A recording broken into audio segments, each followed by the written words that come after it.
Bismillahirrahmanirrahim. Assalamualaikum warahmatullahi wabarakatuh. Innal hamdalillah nahmaduhu wa nasta'inuhu wa nastaghfiruh wa na'udzu billahi min syururi anfusina wa min sayyiati a'malina. May yahdihillahu fala mudhillalah wa may yudlilhu fala hadiyalah. Asyhadu an la ilaha illallah wa asyhadu anna Muhammadar Rasulullah, amma ba'du. Pertama-tama dan yang paling utama, marilah kita panjatkan puji syukur atas kehadirat Allah Subhanahu wa Ta'ala, karena atas berkat rahmatnya kita diberikan nikmat sehat, nikmat iman, dan nikmat Islam. Sholawat serta salam tak lupa juga kita haturkan kepada junjungan besar kita Nabi Muhammad Sallallahu Alaihi Wasallam yang telah membawa kita dari zaman kegelapan hingga zaman terang benderang seperti sekarang ini. Dan tidak lupa juga sholawat serta salam kita berikan kepada keluarganya dan para sahabatnya. Teman-teman yang dirahmati Allah Subhanahu wa Ta'ala, sebelumnya berdirinya saya di sini, saya akan menyampaikan beberapa keutamaan ketika kita bersedekah. Seperti yang sudah dijelaskan oleh Allah Subhanahu wa Ta'ala pada surat Al-Baqarah ayat 195 yang berbunyi, A'udzu billahi minasyaitonir rajim wa anfiqu fi sabilillahi wa la tulqu biaydikum ila tahlukah wa ahsinu innallaha yuhibbul muhsinin. Yang artinya, dan berinfaklah kamu di jalan Allah, dan janganlah kamu menjatuhkan dirimu sendiri ke dalam kebinasaan, dan berbuat baiklah, sesungguhnya Allah menyukai orang-orang yang baik. Syekh Muhammad Shalih bin Syawi menafsirkan, Allah telah memerintahkan hamba-hambanya untuk bersedekah di jalannya, yaitu dengan mengeluarkan harta-harta yang sampai kepada Allah Subhanahu wa Ta'ala, yaitu segala jalan kebaikan seperti bersedekah kepada orang miskin atau kerabat dan kepada orang yang wajib diberikan sedekah.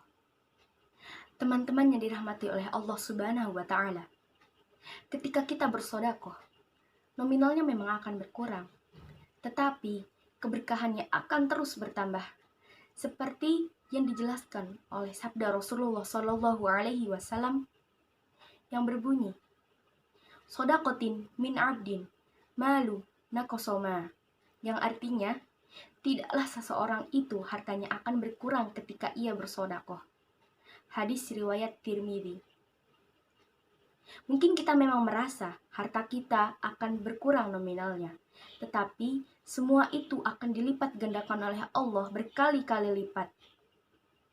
Allah juga telah menjelaskan pada surat Al-Baqarah ayat 261 yang artinya, perumpamaan nafkah yang dikeluarkan oleh orang-orang yang mengeluarkan hartanya di jalan Allah akan seperti satu benih yang menumbuhkan 7 bulir, di mana ada 100 biji di setiap bulirnya. Artinya bahwa Allah akan melipat gandakan ganjarannya kepada orang-orang yang Dia kehendaki. Dan Allah memang maha luas karunia-Nya, dan Ia pun maha mengetahui. Dari firman Allah tersebut sudah jelas bahwa sedekah adalah salah satu hal yang disukai dan salah satu hal yang diperintahkan oleh Allah.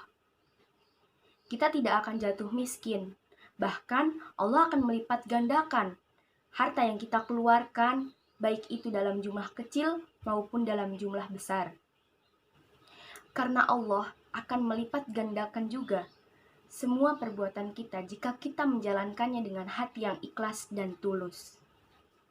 Tujuan utama dari kita bersedekah adalah untuk mensucikan harta kita dan membuat hidup kita menjadi tentram dalam menjalani kehidupan yang fana ini. Sebagaimana yang telah dijelaskan oleh Rasulullah Shallallahu Alaihi Wasallam dalam hadis yang artinya, sedekah itu dapat menghapus dosa, sebagaimana air yang memadamkan api. Hadis riwayat Tirmidzi. Teman-teman yang dirahmati oleh Allah Subhanahu wa Ta'ala, keutamaan ketika kita bersedekah memanglah sangat banyak. Keutamaan ketika kita bersedekah yaitu, yang pertama, sedekah akan membuat kita dekat dengan rahmat Allah.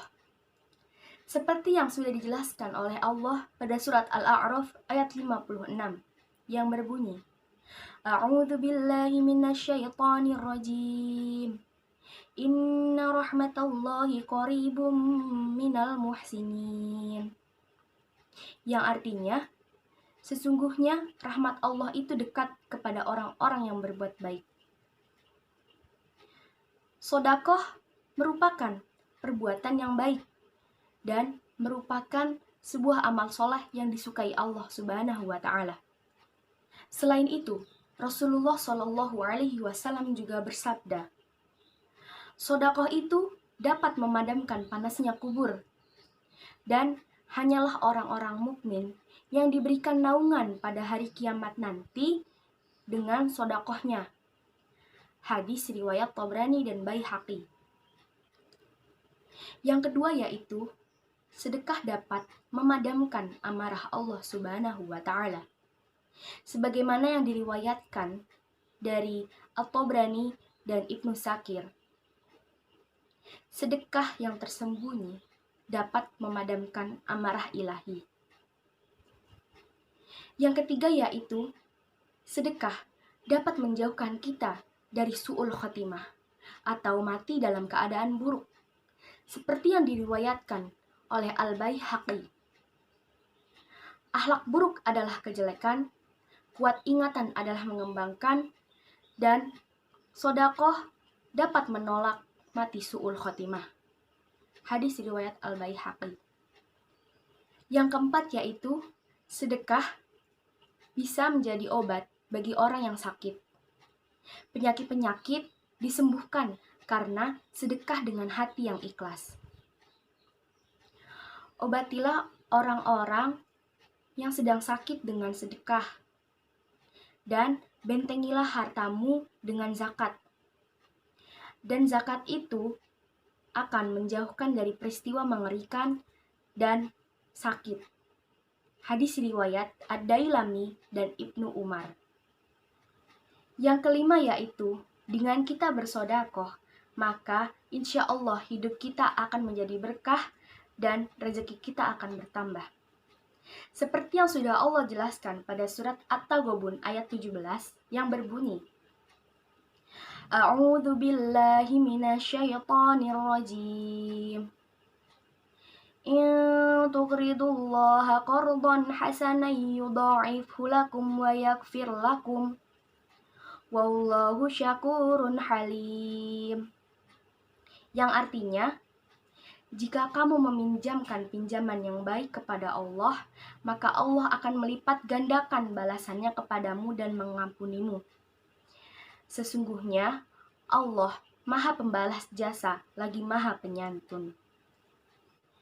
Kemudian yang keenam yaitu, dengan kita bersedekah, maka pintu rezeki akan terbuka. Dari Abu Hurairah radhiyallahu anhu berkata bahwa Rasulullah Shallallahu Alaihi Wasallam bersabda, tidaklah suatu hari pun ketika seorang hamba melewati paginya kecuali turun 2 malaikat. Lalu yang satu itu mengatakan, Ya Allah, berikanlah pengganti kepada orang-orang yang menafkahkan hartanya. Lalu malaikat satu lagi berkata, Ya Allah, berikanlah kehancuran, kebinasaan bagi orang-orang yang menahan hartanya, yaitu orang-orang yang bakhil.